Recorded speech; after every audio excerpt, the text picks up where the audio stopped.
একটা সন্তান সুন্দর ফুটফুটা বিয়ার দেখছে পূরণ হয়েছে। গলাটি হত্যা করছে আমার নাতনি যারা।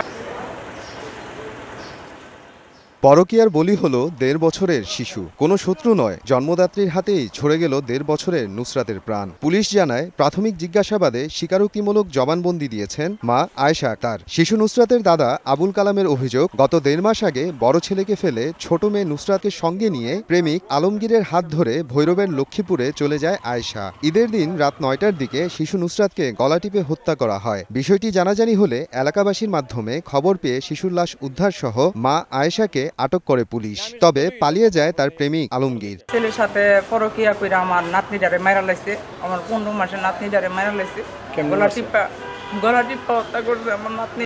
এমন একটা সন্তান সুন্দর ফুটফুটা বিয়ার দেখছে পূরণ হয়েছে। ১৬ মাসের বাচ্চারে এই কষ্টটা দিয়ে মারছে।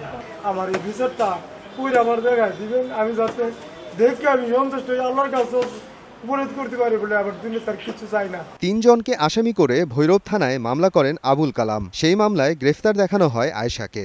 আলমগীর নামে একজনের সঙ্গে তার সম্পর্ক, সেই আলমগীর ওই বাড়িতে ভাড়া নিয়ে তাকে রাখে, তার যাতায়াত ছিল এখানে, মেয়েকে সে নিয়ে থাকতো আয়েশার কথা অনুযায়ী তাৎক্ষণিকভাবে বলে সে তাকে মেরে ফেলেছে।